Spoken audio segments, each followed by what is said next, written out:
All right, so for the initiatives, I'm going to do a bunch of quick different cuts so we talk a tiny bit about what the initiative is and then how I think you should vote for it. All right, so you ready? Let's go. State Initiative Measure 1433. This is about increasing the minimum wage across the state. You know you love it. You know you want to vote yes, so vote yes.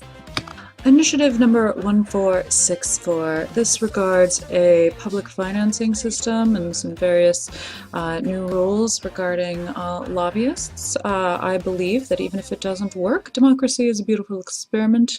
We should all participate in that democracy, and so I recommend voting yes.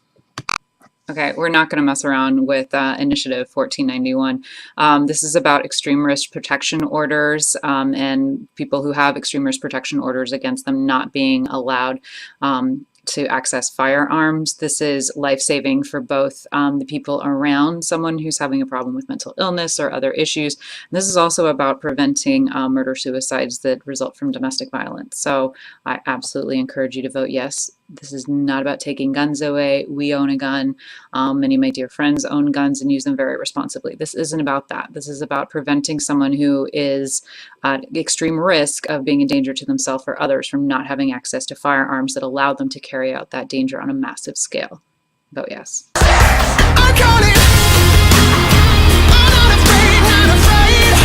1501.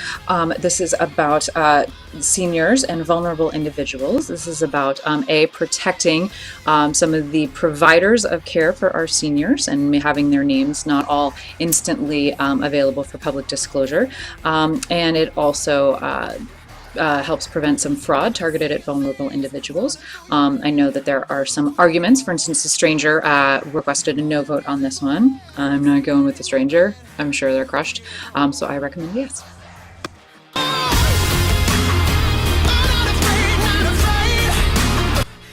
Initiative 732.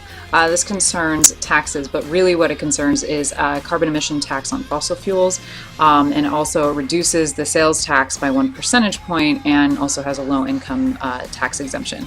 There are a lot of really great things about this. The thing that concerns me and the reason I'm voting no is because actual vulnerable communities, communities of color, underserved communities weren't really a part of making this and putting this together. And I don't think any significant harm will come if you want to vote yes on this. I think that's fine, but if we're starting to say that, look, we need to take it seriously, that climate change is something that affects everyone and that we want to undo our regressive sales tax, then we need to do that in a way that truly includes all voices at the table.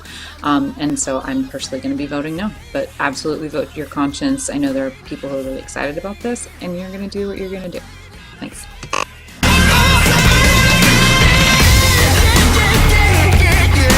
So Initiative 735, initially I thought I would say, oh, this is ridiculous. So what it does, y'all, is it concerns an amendment to the federal constitution. Well, how can we do that, you say? So, all right, so what it really does, I'm just going to read it. So it urges, so it doesn't even require, but it urges the Washington State congressional delegation to propose a federal constitutional amendment that constitutional rights belong only to individuals, not corporations, and constitutionally protected free speech excludes the expending of money. So this is about Citizens United. Initially I was like, this is useless, but if we know that money should not equal speech, then we have to do something about it. This is something we can do about it. I encourage you to vote yes.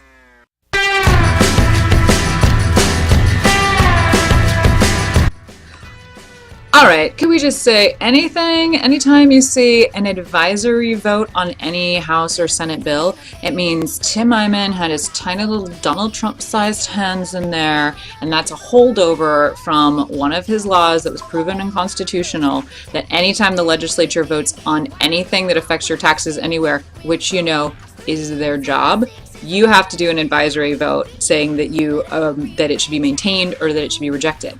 This vote has no force of law. It just takes up ink on your ballot. Of course, you should get to voice your opinion, but it doesn't change the fact that what already happened. It just lets people who don't want their taxes changed to say they don't like their taxes changed, which is fine. But I encourage you for advisory vote number 14 for House Bill 2768. Please mark maintained. And for advisory vote number 15 on second engrossed substitute House Bill 2778, go ahead and vote maintained. See, we're very high maintenance. Next, we have a proposed amendment to the state constitution. Very exciting. Yes, you too can be a part of the constitution. Senate Resolution number 8210. This is about moving the deadline for redistricting, the thing that happens every 10 years after a census, to let us know what our legislative district lines are.